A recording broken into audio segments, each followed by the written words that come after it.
The galaxy was on the edge of war. For years, the Terran Coalition, the alliance of human worlds, had been locked in cold tension with the Vylari Imperium, a proud and ancient alien empire.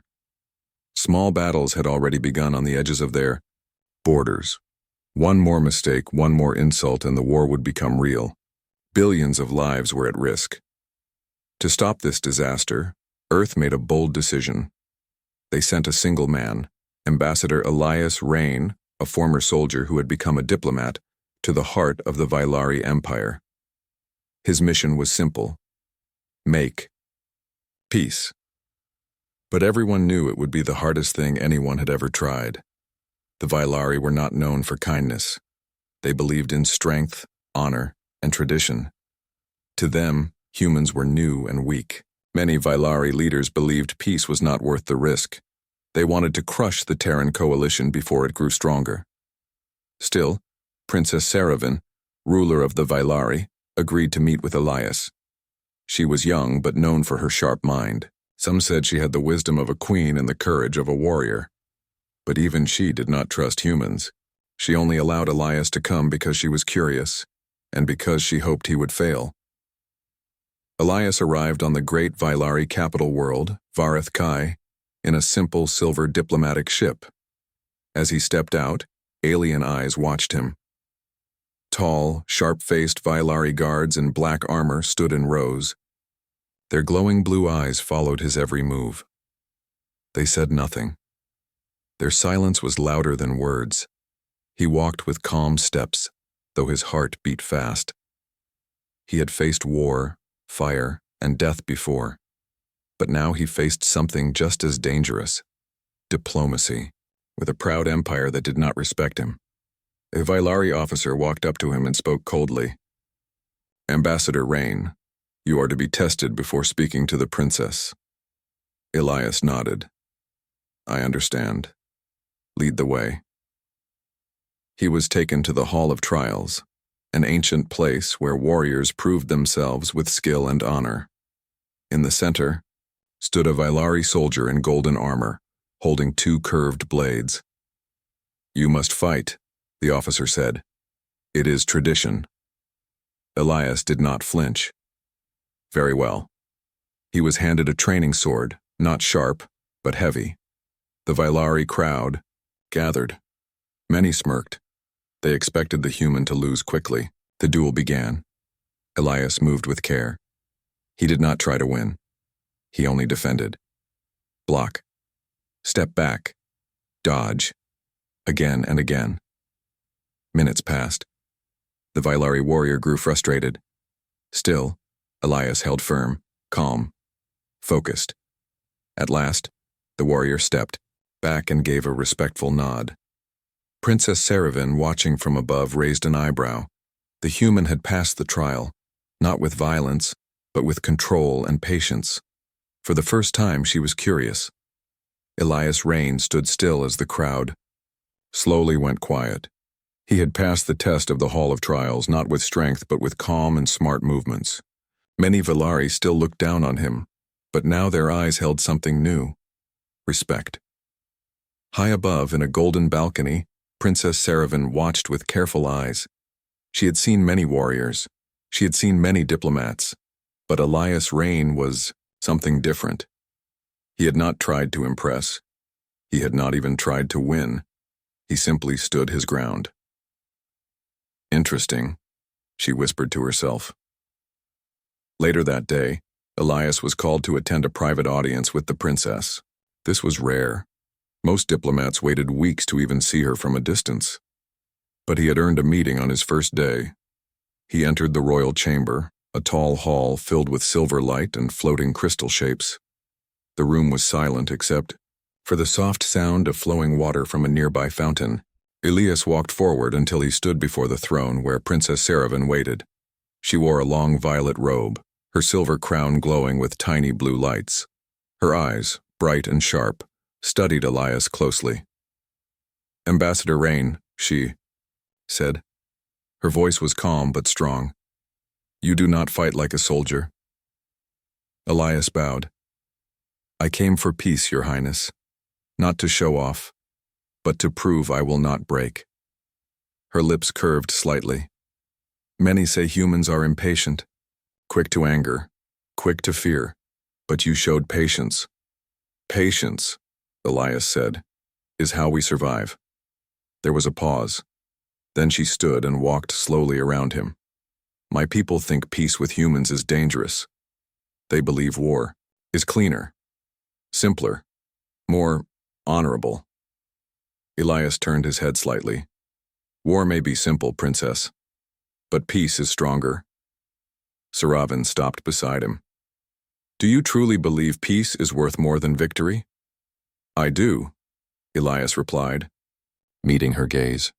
"Because peace means no more children must grow up without parents, no more cities turn to ash.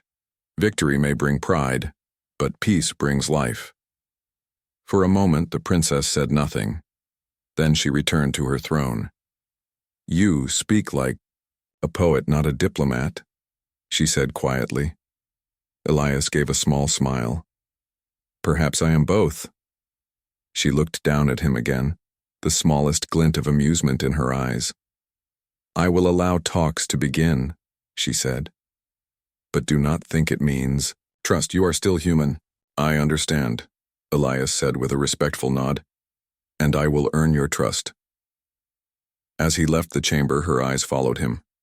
There was something about this man that unsettled her, and yet she could not look away. Behind her, one of her advisors stepped forward. "This human is dangerous," he warned. Saravan replied without turning her head. "Yes, but not in the way you think." The next morning, Elias Rain stood near the grand negotiation hall. The structure was made of black glass and living stone, grown by ancient Vylari engineers. The hall was where peace would be made, or lost. Inside, leaders and advisors from both the Terran Coalition and Vylari Imperium sat around a long silver table. Tension filled the air like smoke. Every word felt sharp, every pause dangerous. Elias remained calm, speaking with clear, respectful words. He listened more than he spoke. Princess Saravan watched silently from her high seat. She did not smile, but she did not interrupt him either. But just as the first peace terms were about to be written, the ground shook. Boom! A powerful explosion rocked the hall. Dust and fire burst from the far wall. Screams filled the chamber. Guards rushed forward. Some people fell. Others ran. Through the smoke, Elias saw something flying toward the princess, a heavy metal beam torn from the ceiling. Without thinking, he leapt forward. He tackled Saravan to the ground just in time. The beam crashed where she had stood only seconds before. Her eyes, wide with shock, looked up at him. His arms shielded her. Dust clung to his face. A small cut above his eyebrow bled, but he didn't care. "Are you hurt?" Elias asked, his voice steady. She blinked. "No. You saved me." Guards rushed in and pulled Elias away, blasters aimed at him, unsure if he was friend or foe. "He is not the enemy," Saravan shouted, standing quickly. Her voice was strong and sharp. "He protected me." The guards lowered their weapons. Medics came. Elias sat on the floor, breathing slowly. Blood ran down his face, but he waved away the bandages. His eyes were already scanning the damaged hall. "This wasn't a mistake," he said quietly. "Someone planned this." Later, the investigation began. Security footage showed a hidden device planted under the floor. It had been placed there days ago, by someone with access to both Vylari and human areas. A third party was trying to destroy the talks. That night, as Elias sat in a medical chamber with a bandage on his head, Princess Saravan entered quietly. "You could have run," she said. "You could have hidden. But you ran toward the danger. Toward me." "I was close," Elias replied. "I didn't think. I just moved." "You thought enough to save a life," she said, sitting beside him. "That matters more than any speech." He looked at her, surprised by the softness in her tone. "For the first time," she said, "I wonder if peace is possible because of you." Elias gave a tired smile. Then saving you was worth the pain. For a long moment neither spoke. Outside, the stars shone over Varethkai, and deep in her heart, Saravan felt something change, something she could not name. But she knew this. Elias Rain was not just a human diplomat. He was something far more dangerous. He was hope. A few days passed after the bombing. The negotiation hall was being rebuilt, but peace talks had paused. Everyone was tense. Some Velari nobles blamed the humans. Some human officers blamed the Velari. Trust was breaking again, but Princess Saravan had not forgotten the moment. Elias saved her life. To the surprise of her advisors, she invited him to a special event, the Crimson Moon Ceremony, a sacred Velari ritual held only once every few years. It was not meant for outsiders, but this time, that evening, 2 crimson moons rose above the sky of Varethkai. Their red light bathed the royal garden in a soft glow. Strange flowers opened only under this moonlight, glowing softly. Small silver birds flew silently between the trees. Elias walked beside Saravan, both wearing formal robes. He kept his posture straight, but his eyes took in everything with quiet wonder. "This is beautiful," he said. Saravan nodded. "It is a night of reflection, a time when we remember what was lost and what still can be saved." They reached a small fountain made of crystal. Around it, Velari nobles and priests stood in silence. In the center, a flame floated in midair, red and gold burning without smoke. Elias bowed respectfully, copying Saravan's movements. "You honor our ways," she said softly. "I came to learn," he replied. After the ritual, Saravan led him to a quiet spot beneath a glowing tree. No guards, no advisors, just the 2 of them. "You were a soldier once, weren't you?" she asked. "Yes," Elias said. "Long ago. I fought in the Outer Rim Rebellion. I lost friends. That's why I chose peace. Not because I fear war, but because I know what it truly costs." Saravan looked up at the moons. "We Vailari are taught that honor comes from strength, from battle. But you showed a different kind of strength, the kind that saves, not destroys." Elias looked at her, his voice calm. "Maybe both our peoples have something to learn from each other." She turned to him, her eyes softer than before. "You speak like someone who still has hope." "I do," Elias said, "because I've seen light in the darkest places." Suddenly, a Velari guard rushed toward them, breathing hard. "Your Highness," he said, bowing. "There's been another attack, this time at the water processing station near the Eastern District." Elias stood. "That's a civilian area." "Yes," the guard replied. "Dozens are injured. No sign of who did it." Saravan's face darkened. "It's the same group.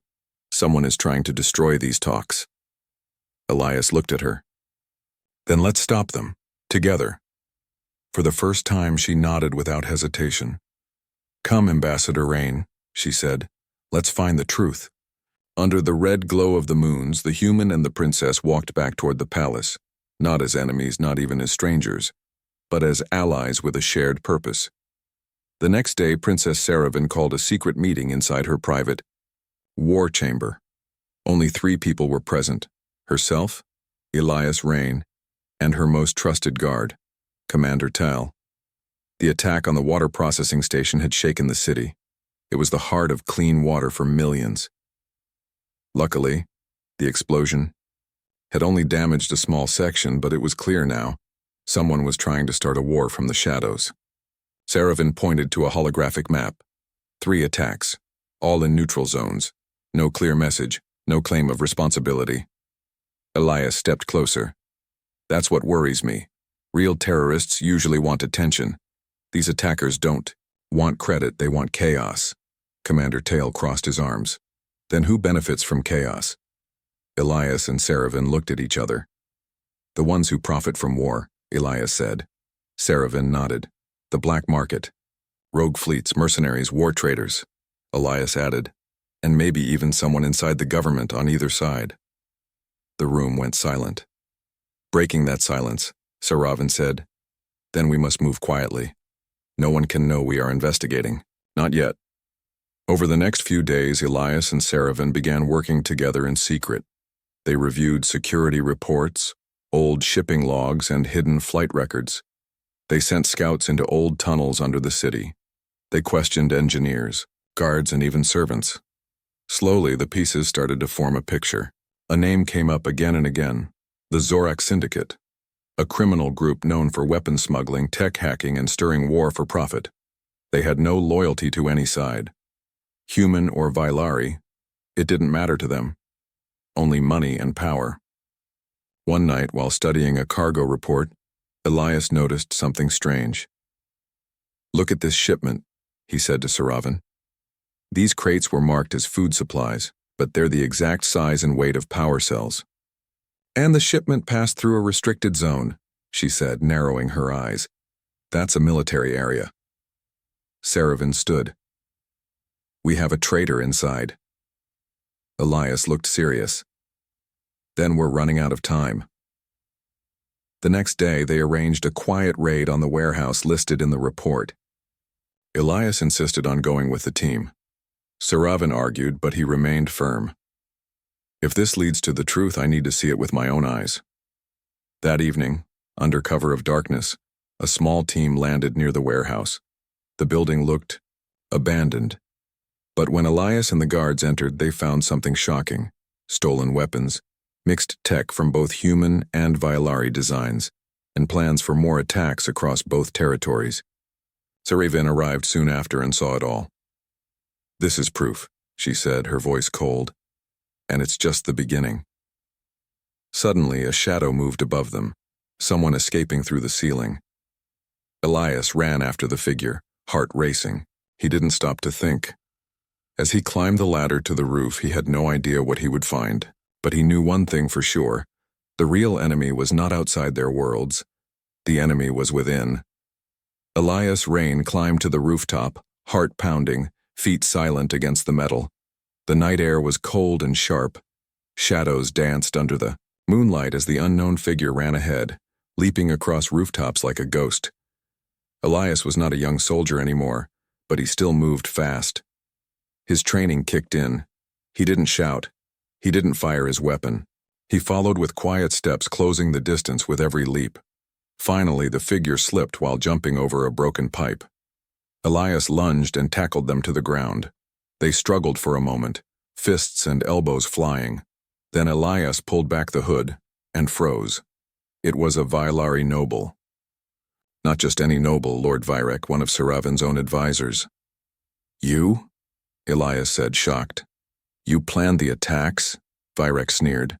"You humans are fools, and Saravan is even worse for trusting you." Elias tightened his grip. "Why, Vyrek? Why betray your own people?" The noble spat on the ground. "Because the Vylari are growing soft. Peace will make us weaker. I will not watch our empire kneel to humans." At that moment, Saravan and her guards reached the rooftop. She looked down at Vyrek with disbelief and fury. "You were like family," she said coldly. "You sat beside me every day." Vyrek laughed bitterly. "And I watched you grow weak. You are not the leader our people need." Saravan stepped forward slowly. "You endangered millions. You almost killed me. You destroyed our honor." Vyrek's expression didn't change. "Honor means nothing without strength." She raised her hand. "Take him." Guards grabbed him.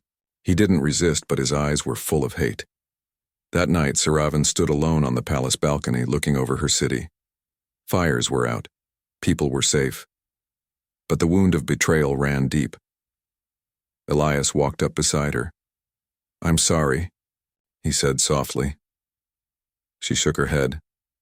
"No, I should thank you. If you hadn't chased him, we might never have known the truth." She looked at him.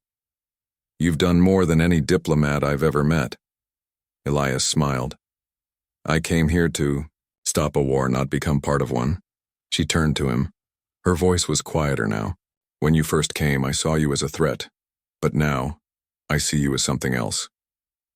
Elias raised an eyebrow. And what's that? Saravan looked him in the eyes. A partner. An equal. For a moment, the world felt still. No war. No politics. Just two people who had walked through danger together. Then Saravan's tone changed. But we're not finished yet. Vyrek is just a piece of the puzzle. The Zorak Syndicate is still out there. Elias nodded. Then let's finish what we started. And with that, the human diplomat and the alien princess turned toward the stars, ready to face the enemies hiding in the dark. A week passed since Lord Vyrek's arrest. The peace talks resumed quietly, but the tension was still strong. Some still doubted Elias. Others whispered that Saravan was too close to the human diplomat. But both ignored the noise. They had bigger problems. Despite Vyrek's capture, the Zorak Syndicate remained hidden, silent, and dangerous. Elias knew that Vyrek was only a pawn, not the mastermind. The real threat was still in the shadows. One morning, Commander Tell entered the palace briefing room holding a small device. "We found something strange in Vyrek's personal files," he said. "A coded message." Saravan stepped forward. "Is it from the Syndicate?" "Possibly," Tal replied. "But it's not a full message, just a signal pattern, and coordinates deep below the city." Elias looked at the map. "That's the old tunnel system. It was sealed off decades ago." Saravan's eyes narrowed. What better? Place to hide a secret base? They formed a small team and prepared to investigate. No official guards, no public word. This mission had to stay silent. Later that night, Elias, Saravan, and Commander Tale entered the underground tunnels through an old access gate behind the palace. The air was cold and heavy. Dust floated in their flashlights. The deeper they went, the more silent everything became, like the city above had vanished. "These tunnels were built during the war against the Yalkar," Saravan whispered. "They were forgotten after peace was made." Elias checked the signal tracker. "We're close." Suddenly, a soft hum filled the air. A door ahead flickered with dim red light. It wasn't old. It was new tech. Someone had been here recently. Elias signaled for silence. They approached the door and used the hacked code from Vyrek's files to open it. What they saw inside stunned them. The room was filled with advanced weapons, both human and Vylari. Screens showed live footage of different parts of the city.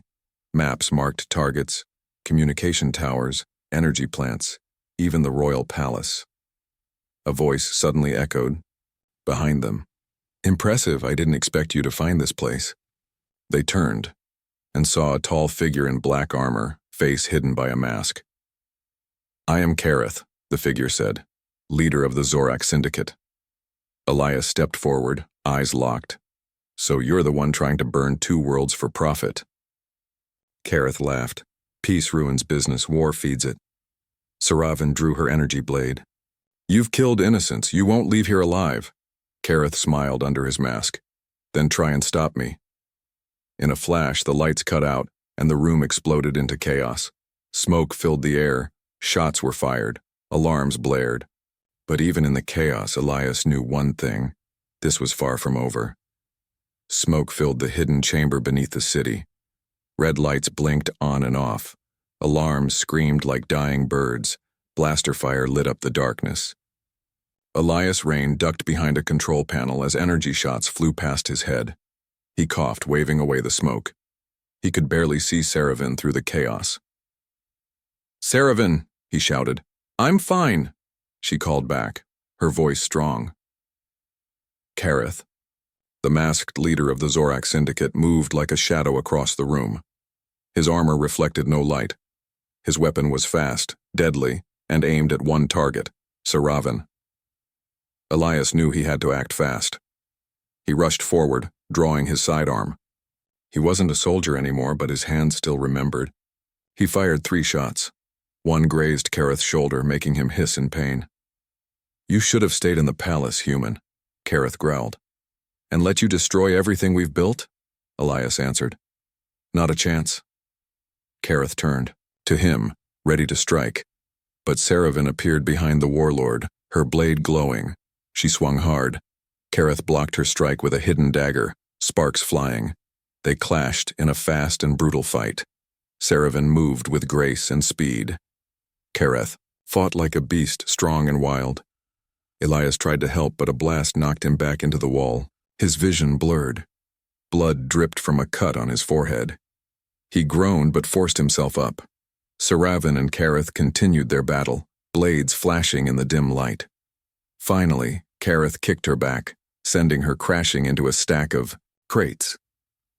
Elias saw Kareth lift his weapon toward her. "No," he shouted. With all his strength, Elias picked up a metal rod and threw it. It hit Kareth's arm, just enough to make his shot miss. Saravan used the moment. She rolled, then lunged forward with her blade. This time she struck true. Her blade cut through Kareth's side, sparks and blood flying.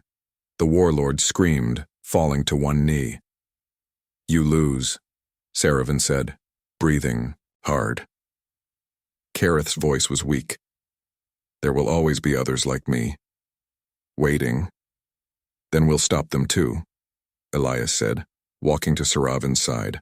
Commander Tail and the guards finally arrived, weapons drawn. "Take him," Saravan ordered. As the guards dragged the wounded Kareth away, Elias and Saravan looked at each other.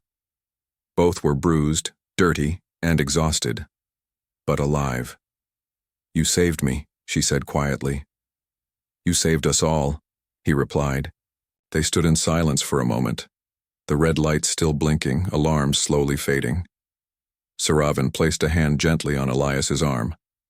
"Together, we ended something terrible tonight." He gave a tired smile.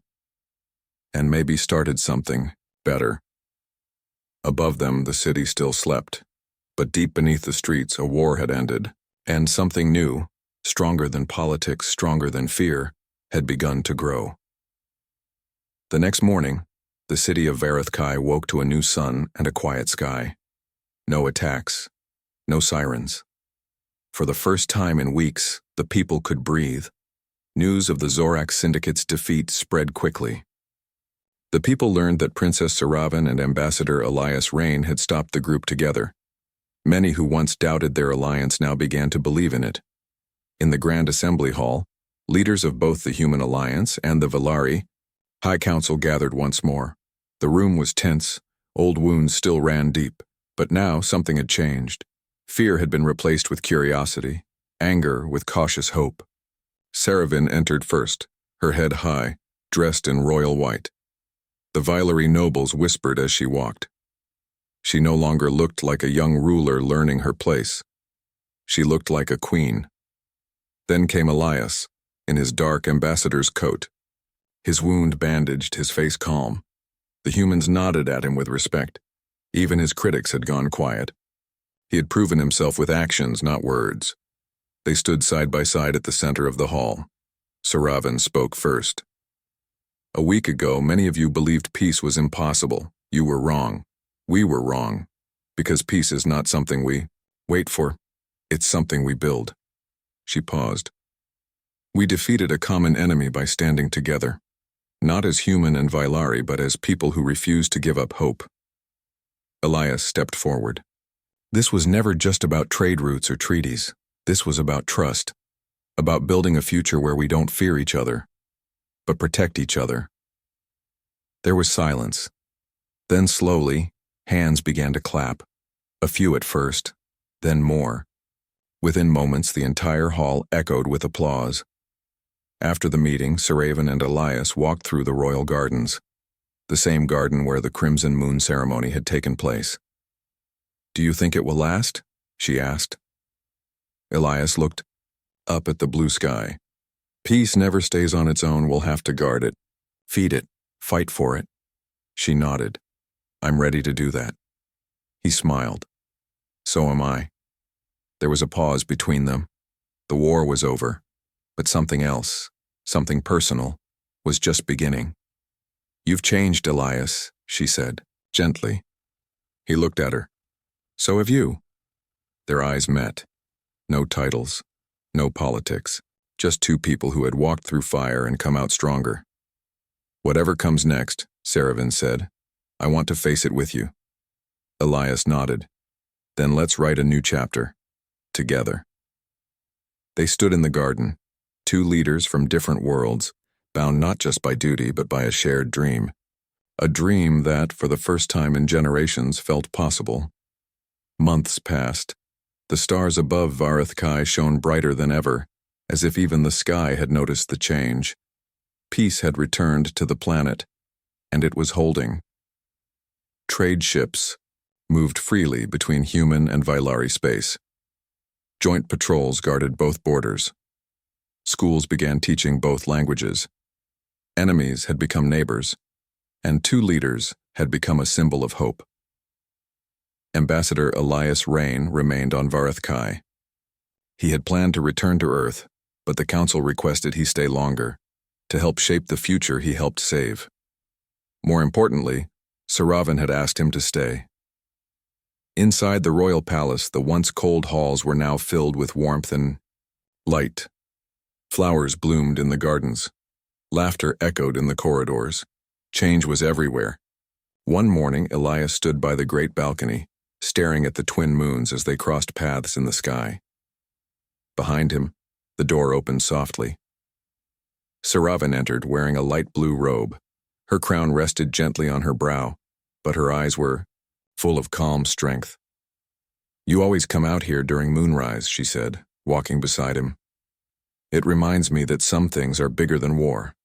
Bigger than us," Elias replied. She smiled. "And yet here we are, still standing." They were silent for a moment. Below them, the city lit up with celebration. Today was the first official Unity Day, a holiday marking the end of division between their two worlds. Children flew flags with two colors. Music filled the streets. Drones lit up the sky with glowing symbols of peace. Saravan turned to Elias. "Do you think people will remember what we did?" He nodded. "They'll remember what we stood for. Two people, two worlds, one future." Then, something unexpected happened. A young Vylari child ran through the palace gates, holding a drawing. A human and a Vylari, holding hands under one star. She handed it to Saravan, bowed, and ran off. Elias looked at the picture. "Well," he said, smiling, "seems like they already understand." Saravan held the drawing close. As the suns rose, behind them, the alien princess and the human diplomat stood together, partners, guardians of peace, and maybe something even more. And so, in the heart of a galaxy once divided by fear, a new story had begun. One not of war, but of hope.